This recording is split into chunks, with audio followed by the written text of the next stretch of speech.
Have you ever wondered why HIV/AIDS, a disease known for over 4 decades, still claims millions of lives worldwide? Despite monumental leaps in medical science, this global health crisis continues to persist. It's a shadow that looms large, impacting societies across the globe, leaving no corner untouched.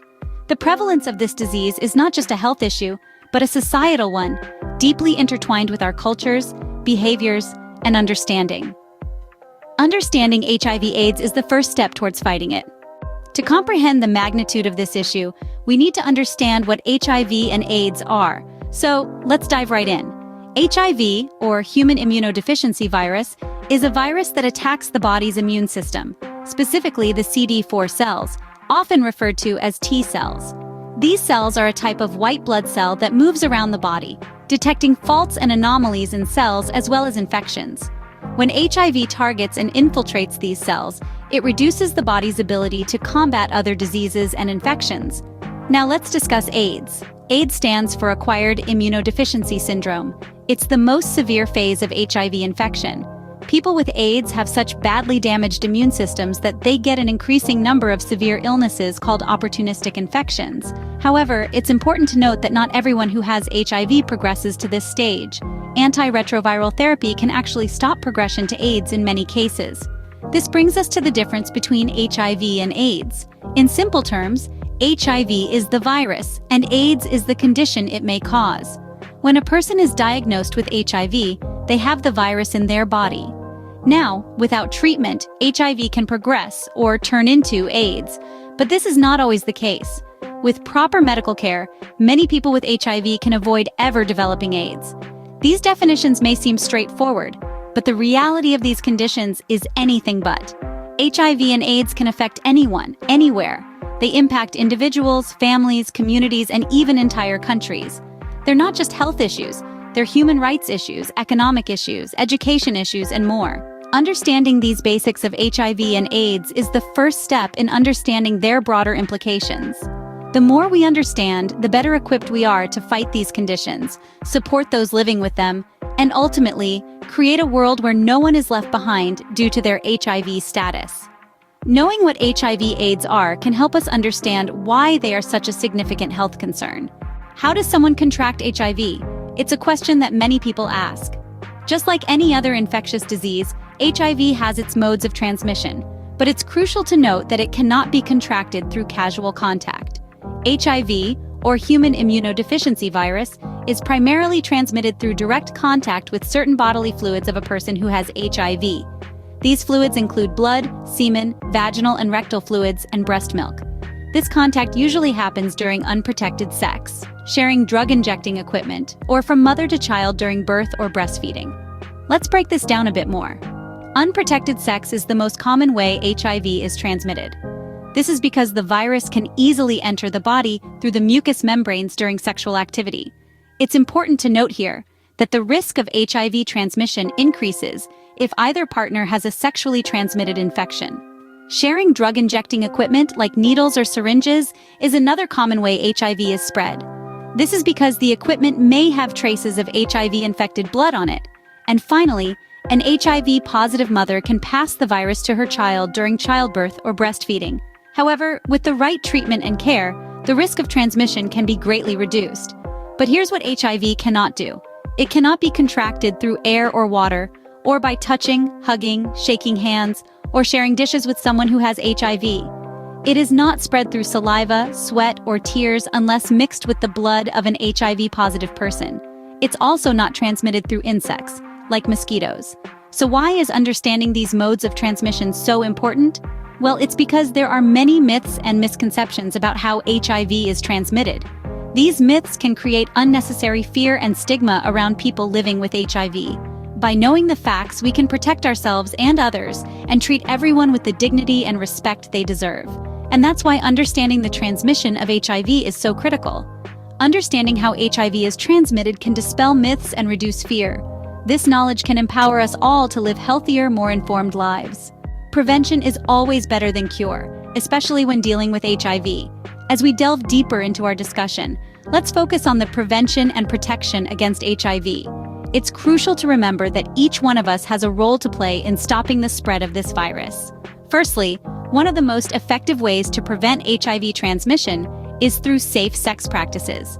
This includes using condoms consistently and correctly, reducing the number of sexual partners, and getting regular HIV testing. It's important to note that condoms are not just a contraceptive tool, but also a barrier that prevents the exchange of HIV-infected bodily fluids. Secondly, needle exchanges are another crucial method of prevention. These programs provide clean needles to those who inject drugs, reducing the risk of HIV transmission through shared needles. Remember, it's not just about preventing drug use, but also about ensuring safety for those who do. Now, let's discuss pre-exposure prophylaxis, more commonly known as PrEP. PrEP is a medication taken by those who are at high risk for HIV to lower their chances of getting infected. It's like a safety net, providing an added layer of protection.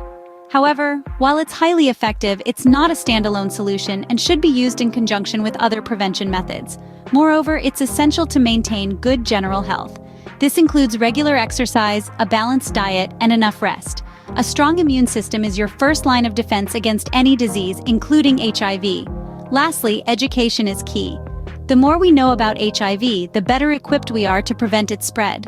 This involves understanding the modes of transmission, the importance of early testing, and the effects of the virus on the body. It's about arming ourselves with knowledge to make informed decisions about our health. As we wrap up this segment, let's remember that our actions can protect not only ourselves but also those around us.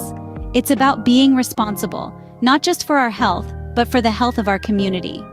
Protecting yourself and others from HIV is a shared responsibility. Being diagnosed with HIV is not the end. Many people live healthy lives with the virus.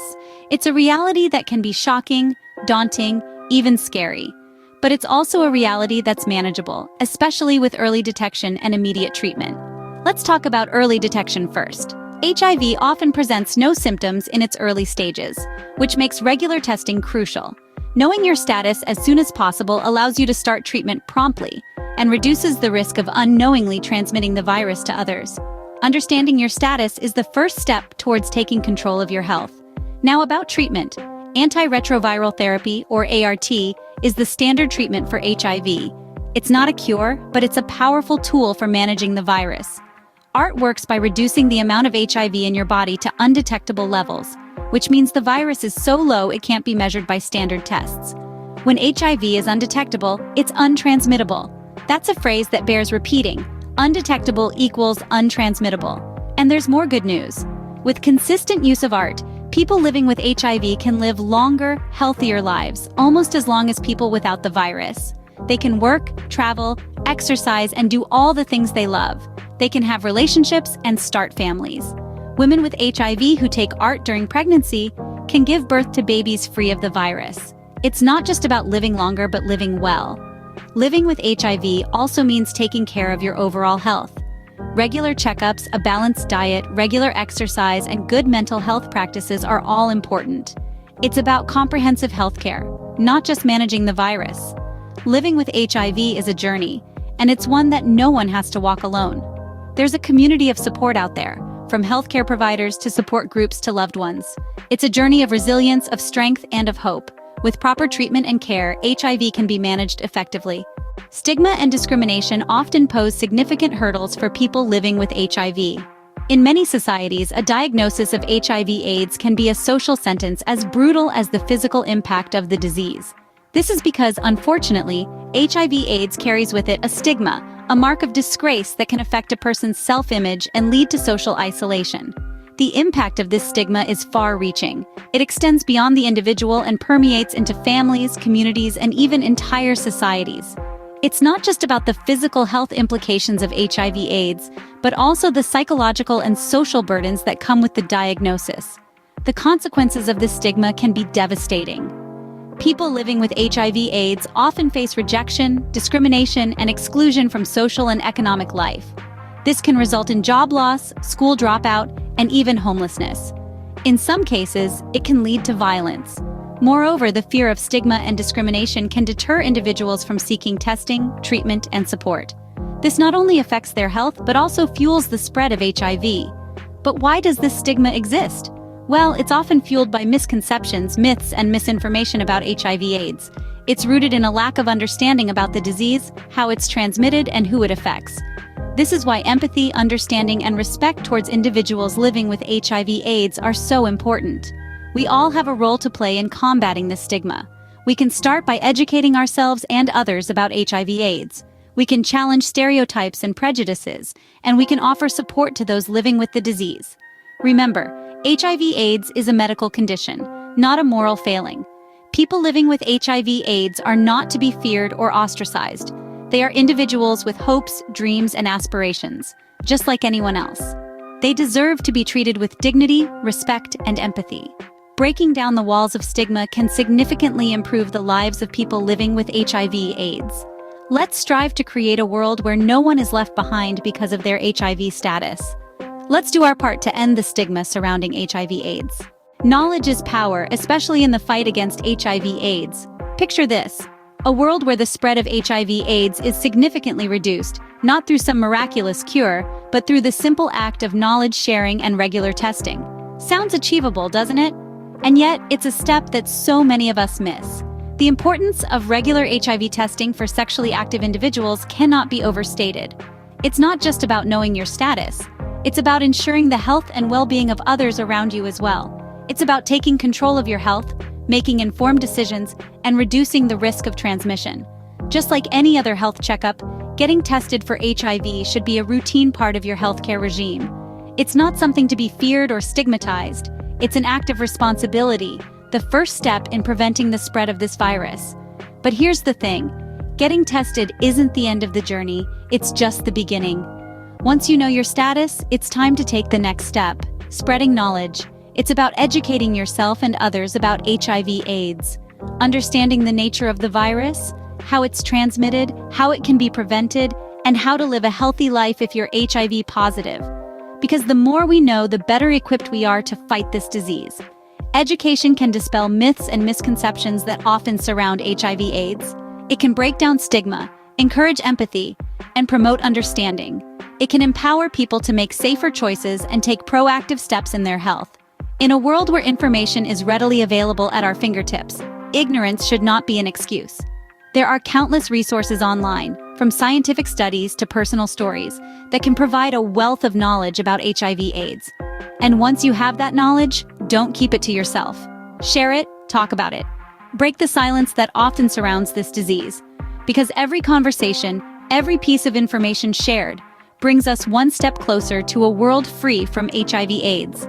Let's remember, this isn't just about you or me. It's about all of us.